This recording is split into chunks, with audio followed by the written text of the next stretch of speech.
நமஸ்தே குட்டீஸ், நம்மளோட குட்டி ஹிந்தி லேர்னர் சேனலில் கொஸ்டின் ஆன்சர்ஸ் ஃபார் பிகினர்ஸ் அப்படின்ட்டு பிளேலிஸ்ட் ஆல்ரெடி 3 பிளேலிஸ்ட் இருக்குது. இப்போ 4th பிளேலிஸ்ட்டு. இதில் 4th வீடியோ இன்றைக்கி அப்லோட் பண்ண போகிறோம். அதில் என்னென்ன கொஸ்டின்ஸ் இருக்குது, எப்படிலாம் ஆன்சர் பண்ணலாம் அப்படிங்கிறத இன்றைக்கி பார்க்கலாம். ஓகே, இப்போ இன்னைக்கு கொஸ்டின் பாருங்கள். அத்தியாபக் கிஸ்கோ புலாத்தே ஹை. அத்தியாபக் அப்படின்னா ஆசிரியர், அத்தியாபிகா அப்படின்னா ஆசிரியை. ஓகேவா? அத்தியாபக் கிஸ்கோ புலாத்தே ஹை. ஆசிரியர் யாரை கூப்பிடுகிறார். இப்போ ஒரு டீச்சர் யாரையோ கூப்பிடுறாங்க. அப்போ கேட்போம் இல்லையா, சார் யாரை கூப்பிடுறாரு, அதாவது ஆசிரியர் யாரை கூப்பிடுகிறார் அப்படின்னு கேட்போம் இல்லையா. டீச்சர் யாரை கூப்பிடுறாரு அப்படின்லாம் பேச்சு வழக்கில் நம்ம கேட்போம். அதே தான் அத்தியாபக் கிஸ்கோ புலாத்தே ஹை.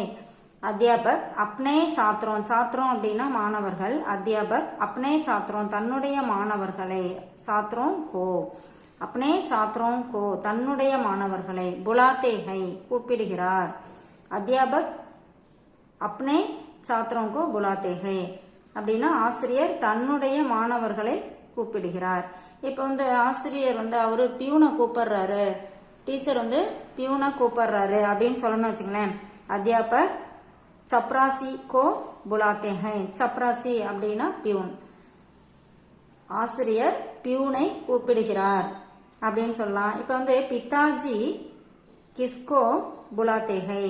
அதாவது இங்க டீச்சர் யாரை கூப்பிடுகிறார் அப்படின்னு இருக்கு. அப்பா யாரை கூப்பிடுகிறார் அப்படின்னு சொல்லலாம். அப்படின்னா பிதாஜி கிஸ்கோ புலாத்தே ஹை. ஓகேவா? இப்போ மாமா கிஸ்கோ புலாத்தே ஹை, மாமா யாரை கூப்பிடுகிறார். அந்த மாதிரி கொஸ்டினை நம்ம மாத்திக்கலாம். இங்க ஆன்சரும் பார்த்தீங்கன்னா என்ன வேணாலும் சொல்லிக்கலாம். இங்க அத்தியாபக் ராம்கோ புலாத்தே ஹை, அதாவது ஆசிரியர் ராமனை கூப்பிடுகிறார் அப்படின்னு ஆன்சர் மாத்திக்கலாம். மா மேரி ஹத்கடி கஹா ஹை. அம்மா என்னுடைய ஹத்கடி கை கடிகாரம், வாட்ச் சொல்றோம் இல்லையா, அதுக்கு தான் ஹத்கடி. கஹா ஹை எங்கே இருக்கிறது. மா மேரி ஹத்கடி கஹா ஹை, அம்மா என்னுடைய கை கடிகாரம் எங்கே இருக்கிறது. என்னோட வாட்ச் எங்க இருக்கு அப்படின்னு சொல்லி கேட்போம் இல்லையா.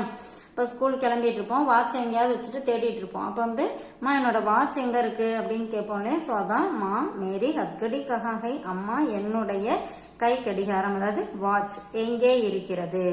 துமாரி ஹத்கடி மேஜ் பர் ஹை, உன்னுடைய கை கடிகாரம் அதாவது உன்னோட வாட்ச மேஜ மேல இருக்கு. மேஜ் பர் ஹை அப்ப டிவி மேல இருக்கு அப்படின்னு சொன்ன வச்சுங்களேன். துமாரி ஹத்கடி டிவி பர் ஹை, டிவி மேல இருக்கு. இப்போ இந்த இடத்துல என்னோட புக்கு எங்க இருக்கு அப்படின்னு கேட்கணும்னு வச்சுங்களேன். மா மேரி கிதாபு கஹா ஹை, அம்மா என்னுடைய புத்தகம் எங்கே இருக்கிறது. இப்போ என்னோட பேனா எங்கே இருக்கிறது அப்படின்னு கேட்கணும் வச்சுங்களேன். மா மேரி கலம் கஹா ஹை, அம்மா என்னுடைய பேனா எங்கே இருக்கிறது. இந்த மாதிரி கொஸ்டின் ஆன்சர் எல்லாமே நம்ம மாற்றி ட்ரை பண்ணி பார்க்கலாம். இந்த மாதிரி சென்டென்ஸ் புதுசாக கிரியேட் பண்ணி பேசி பார்த்தோம் அப்படின்னா லாங்குவேஜ் ஈஸியாக கற்றுக்கலாம். தேங்க்யூ.